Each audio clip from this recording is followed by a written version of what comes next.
Currently, some supply chain disruptions are going around the world. Tensions in the nearby Red Sea. Today, a ship attacked by Iran-backed Houthi rebels last month sank. The Red Sea continues to disrupt the global supply chain. The Houthis, जो कि Yemen का militant group है, they are attacking the cargo ships at this point.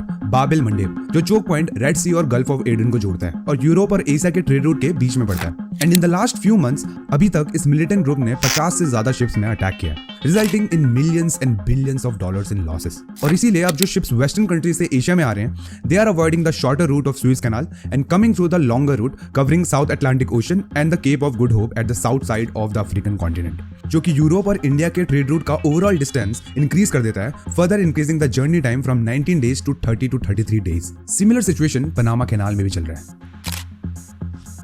Panama is suffering the record drought, जिसकी वजह से यहाँ भी ships को रीराउट करना पड़ रहा है लॉन्गर रूट से. And these delays are causing the supply chain disruption that is affecting the whole world. First of all, the extra days of journey will increase the operational cost, क्योंकि अब fuel, crew की salary, maintenance, insurance, सारे cost अब extra incurred होंगे, तो shipping will be expensive. Second, ships will be delayed, तो all over the world production भी delay होगा, which will increase the demand and supply mismatch, pushing the prices high all over the world. और आज के दिन जहां countries एक दूसरे के साथ billions and trillions of dollars का ट्रेड कर रहे हैं, एक डोमिनो इफेक्ट क्रिएट हो जाता है and every businesses, countries and citizens all over the world suffers. ये चीज हमने पास्ट में भी एक्सपीरियंस करी थी एंड 110% फ्यूचर में भी एक्सपीरियंस करेंगे. Tensions between the United States and China are on the rise meantime as US. The tensions in Taiwan Strait have reached a boiling point with the risk of an invasion from mainland China growing by the day. But जहां सारे सफर कर रहे हैं, there are some group of companies जिनके लिए gold rush से कम नहीं है and they are earning billions of profits. These are shipping companies. This isn't necessarily bad news for the shipping companies, though, is it? No, for them it's actually very welcome news. Shipping giant Maersk says profits tripled over the latest quarter. But how? How the hell these shipping companies benefit when the whole world is suffering during global disruption? Well, जानते हैं इस video में. I am Nitin West and you are watching Investing. Transportation and logistics are the spinal cord of every business and country. Globally, जितना भी trade होता है, 90% trade happens through ocean shipping. और जैसे रोड और रेलवेज के roots होते हैं, सिमिलरली ओशंस में भी कुछ ट्रेड रूट्स होते हैं, जिन रूट के थ्रू शिप्स ट्रैवल करते हैं और एक दूसरी कंट्रीज के साथ ट्रेड करते हैं. There are hundreds of marine trade routes, but उनमें से कुछ इंपॉर्टेंट ट्रेड रूट्स हैं एंड मोर स्पेसिफिकली उन ट्रेड रूट्स में कुछ चोक पॉइंट्स जिनमें अगर कोई भी दिक्कत हुई तो पूरी दुनिया में डिसरप्शन क्रिएट हो जाता है. अगर आपको इन ट्रेड रूट्स के बारे में पता है, then you can skip to this time stamp. First one is Suez Canal, which is the most important and popular trade route in this world. Because first thing first, this particular trade route connects the two sides of the world, and second, it is responsible for 12% of the global trade. Second trade route and choke point is this, Strait of Hormuz, जहां से हर दिन world का 20% consumed oil transport होता है. Third trade route and choke point is Malacca Strait, जो कि दुनिया का busiest choke point है, attracting 25% of the global trade. Reason being China. China का 90% ट्रेड यहीं से होकर गुजरता है and if it is important for China, it is important for the world. चौथा trade route and choke point है Panama canal, जिसके थ्रू वर्ल्ड का 5% ट्रेड होता है, but this thin line of canal is responsible for 40% of the USA trade, hence it is important for the world. Fifth important choke point is Taiwan Strait. Reason being semiconductor. Taiwan is alone responsible for the manufacturing of 65% of normal semiconductor chips and 90% of advanced semiconductor chips. And you know how important semiconductor chips are in today's world, right? Well, अगर आपको semiconductor industry के बारे में और जानना है and specifically India में उसका क्या सिनारियो चल रहा है, then you can check this video of mine. Now अब सोचो आज के दिन जहां हम इतने ग्लोबलाइज्ड इकोनॉमी में रह रहे हैं, जहां एक कंट्री की मिनरल की माइनिंग हो रही है, दूसरी कंट्री में वो मिनरल रॉ मटेरियल का शेप ले रहा है, किसी तीसरी कंट्री में वो मैन्युफैक्चर होकर फाइनल गुड में कन्वर्ट हो रहा है और फिर बाकी की सारी कंट्रीज में वो प्रोडक्ट कंज्यूम हो रहा है. तो इतने ग्लोबलाइज्ड, इंटरकनेक्टेड और कॉम्प्लेक्स सप्लाई चेन होने की वजह से these trade routes work as the arteries for the global economy. And if any of these arteries get disturbed, it creates problem for the whole world. And let me ask you one thing. In any problem, who gets the reward? The one who solves the problem. Shipping companies are the one who are working in the ocean and solving the problem जब किसी global trade route में कोई disruption हो जाए. Now a question for you. जब भी आप किसी कार्गो शिप को देखते हो, आपको क्या क्या चीजें दिखती हैं? First one is the ship, जिसे हम इस इंडस्ट्री के लैंग्वेज में वेसल कहते हैं, and second are this rectangle shape containers, right? Well, these two only are the heart and mind of this industry. With vessel, these shipping companies run their operations and with the help of containers, they monetize their operations and charge the price from the customer, जिसे हम इस industry के language में freight rates कहते हैं. Some popular shipping companies, also known as shipping lines, are Mediterranean Shipping Company (MSC), AP Moller Maersk, Evergreen, Cosco Shipping Lines, CMG CGM Group, etc. etc. And in India, there are companies like Shipping Corporation of India, जो India की सबसे बड़ी shipping line है, Great Eastern Shipping Company, CMAC and Shreyas Shipping and Logistics Limited. Apart from shipping lines, इस industry में दो और type के बिजनेस मॉडल्स होते हैं जो कि इंपॉर्टेंट तो हैं बट हमारे इस आज के स्टोरी में फिट नहीं होते हैं.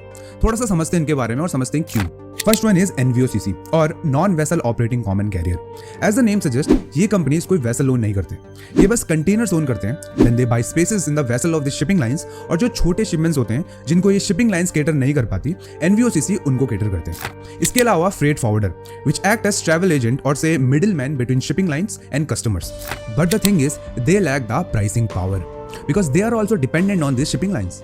And in business, whoever controls the price controls the industry. And here shipping lines are the ones who controls the price, also known as freight rates. Reason being, they are the one who are running the trade in the oceans. There are mainly two type of freight rates in this industry. एक होता है contractual rate, जो shipping lines और उनके long term customers साल के पहले ही negotiate करके फिक्स कर देते हैं, considering various factors, expected amount of shipments throughout the year, number of shipments, geopolitical risk, fuel prices का risk, etcetera etcetera. This rate is exclusive between the shipping lines and the customer. Second type of freight rate is the spot rate. ये वो rate होता है जो currently market में चल रहा होता है, और इसीलिए आपको अगर न्यूज या डिस्कशन में कभी भी फ्रेट रेट्स के बारे में सुनाई दे तो समझ लेना वो स्पॉट रेट के बारे में बात कर रहे हैं. But why we are discussing these freight rates? Well, because जो कॉन्ट्रैक्चुअल रेट होता है ये शिपिंग लाइन के लिए एक expected and streamline revenue generate करते हैं, जो कि वो सडनली इंक्रीज नहीं कर सकते. But the spot rate gave them audacity to manipulate the prices and increase their revenue. These spot rate are decided by the shipping lines only, and during disruptions rate कितने बढ़ने, कब बढ़ने, ये सब वो ही डिसाइड करते हैं. अब आप बोलोगे यार नितिन तो क्या हुआ, फ्यूल उनका लग रहा है, पूरा ऑपरेटिंग कॉस्ट उनका लग रहा है, तो अगर उनकी कॉस्ट बढ़ती भी है 25% से, वो फ्रेट रेट बढ़ा देंगे 25 या 50% से. Well, to some extent you are right. जब भी ग्लोबली किसी पॉइंट में डिमांड सप्लाई मिसमैच चल रही होती है, for example let's say Venezuela में एक्सपोर्ट इंपोर्ट की डिमांड बहुत गिर गई due to some countries internal problem. Normally अगर वेनेजुएला के पोर्ट में वेसल्स और कंटेनर्स की सप्लाई ज्यादा होगी तो फ्रेट रेट्स गिर जाएंगे क्योंकि कंट्री में डिमांड गिर गई है. So in these type of situations shipping lines कुछ मीटर्स में छेड़खानी करते हैं जिससे फ्रेट रेट्स नॉर्मल हो जाए. For example, now most of the vessels Venezuela के पोर्ट को स्किप कर देंगे, which will reduce the supply of ships further increasing the freight rates. इसे ब्लैंक सेलिंग कहते हैं. या फिर जो शिप्स डायरेक्टली वेनेजुएला के लिए जा रहे हैं उनकी स्पीड ये इंटेंशनली बहुत कम कर देंगे. This will make ship delay and reduce the supply of the ships in the port of Venezuela. This strategy is known as slow steaming. या फिर कभी कभार जनरली ये shipping lines freight rates increase कर देते हैं विदाउट डूइंग एनीथिंग. अब normal days में ये चीज तो सही है because they have to maintain the freight rates to run their operations profitably. But during disruptions intentionally ये फ्रेट रेट का मीटर बहुत ज्यादा घुमा देते हैं. Most of the time, where the operating cost of these companies rises by only 15 to 20%, इन्होंने freight rates 1000% से भी ज्यादा बढ़ाए हैं. Look into the financials of Maersk during 2020 to 2021. While the revenue is increased by 55.4%, operating cost is increased by only 18.6%. And then look into the profit, the staggering growth of 521%. और ये वो time था जब household में online shopping बहुत boost हुई थी and all over the world the demand was rising. But see what happened जब शिप्स और कंटेनर्स की सप्लाई मार्केट में वापस आई. The freight prices decrease and their profit fell ridiculously. अब आप बोलोगे तो नितिन व्हाट, तूने इतनी सारी कंपनीज गिनवाई थी, अगर कोई एक company high freight rate charge कर रही है तो कस्टमर किसी दूसरी कंपनी को अप्रोच कर देगा and due to competition prices तो कॉम्पिटिटिव होंगे. Well, here is the catch. First of all, only 8 shipping companies controls the 80% of world container capacity. अब आप ये सोचो, इंडियन टेलीकॉम सेक्टर में just 2 companies, Jio and Airtel, controls the 75% market share. अब ये दोनों कंपटीशन में हैं, तो इंडिया में डेटा प्राइसेस बहुत चीप भी हैं. बट व्हाट इफ कल के दिन ये दोनों कंपनीज हाथ मिला लें? Then they can charge whatever the hell they want, right? Well, the same exact situation happens in this shipping industry. जो ये वर्ल्ड की सबसे बड़ी शिपिंग कंपनीज हैं, ये साथ में मिलके अलायंस भी बनाते हैं. There are 3 shipping alliance right now. First one is 2M, which is the alliance of world 2 biggest shipping lines, Maersk and MSC. Second one is The Alliance, which is the alliance between Hapag Lloyd, One and Yang Ming. Third one is Ocean Alliance, which is the alliance between CMA CGM Group, Cosco Shipping, OOCL and Evergreen. And all these 3 alliances controls around 30% each of ocean shipping industry. Rest of the share, which is 10 to 20%, goes to small and independent shipping lines, जो कि around 60,000 है. World के almost सारे trade routes में इन 3 alliance की dominance है. Have a look at this data. In Europe to North America trade route, independent shipping बस 9.2% share control करती है. एशिया टू यूरोप, जो कि दुनिया का सबसे ज्यादा इंपॉर्टेंट ट्रेड रूट है, in that independent shipping lines only controlled 1.2% share. Asia to North America, जो ट्रेड रूट पैसिफिक ओशन के थ्रू जाता है, इसमें इंडिपेंडेंट शिपिंग लाइंस का शेयर थोड़ा ज्यादा है कंपैरेटिवली. रीजन बीइंग, ये ट्रेड रूट ज्यादा अमेरिका यूज करता है और इन अलायंस में कोई भी अमेरिकन शिपिंग लाइंस इन्वॉल्व नहीं है. So in this 12.8%, most of them are American shipping lines. So this is purely one sided game where only these 3 groups are winning. Even though global supply chains are in such a crisis, it's actually a good point for Maersk and its allies in the all these top shippers. If you want to ship stuff around the world, you're going to either have trouble getting a container or you're going to have to pay a lot more. And it's got exporters crying foul to the point where they are asking the government for help because they want to sell soybeans and bicycles and whatever around the world, and they can't get one of these things. And meantime, the shipping companies are just printing money. Now you might ask, isn't that monopoly? Well, the same issue has been raised by European Union and the White House. But these companies has so much skin in this game कि कोई इनका कुछ कर नहीं सकता है. Even though sometimes ये across alliance भी partner करते हैं. And the reason is because the intent behind this alliance were always to smoothen the ocean shipping process.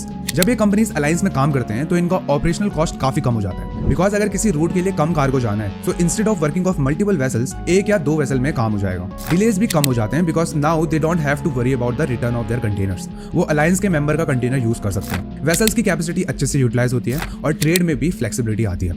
और अगर ये अलायंस नहीं बनाएंगे तो कंट्रीज को काफी डिलेज भी सहना पड़ सकता है, which will hamper the production and may disturb the wheel of global economy. So even though countries and companies don't like these alliances, they have to accept these alliances. And no one can do anything even though they play with the shipping prices. And that is how they benefit when the world suffers. That being said, we have come to the most important part of this video and my personal favorite, the conclusion. So first thing first, the 3 investment learning from this video. First one is that the boring businesses are often the ones जहाँ सबसे ज्यादा value छुपी होती है. आज के दिन सारे लोग semiconductor, renewable energy, artificial intelligence, ऐसे न्यू एज टेक्नोलॉजी जो न्यू सेक्सी बिजनेसेस हैं मार्केट में, उनके पीछे लगे हुए हैं, which is really good because they are the future, right? But boring industries like shipping industries are neglected by most of the retail investors. In real terms, they are one of the most value generation businesses. Second, whenever you look into the companies for investment, always observe their pricing power. Because at tough times, जहाँ और companies losses करके money bleed कर रही होंगी, the company with the pricing power will actually make the handsome money for you. Third, have knowledge about macroeconomics and geopolitics. Because one problem in any country might lead to domino effect of the situation across the world. That's all for the day guys. I hope you like this video. मैंने इसमें shipping industry के businesses बहुत अच्छे से नहीं समझाए because फिर वो इन्फॉर्मेशन ओवरलोड हो जाता है और वीडियो भी बहुत लंबी बन जाती है.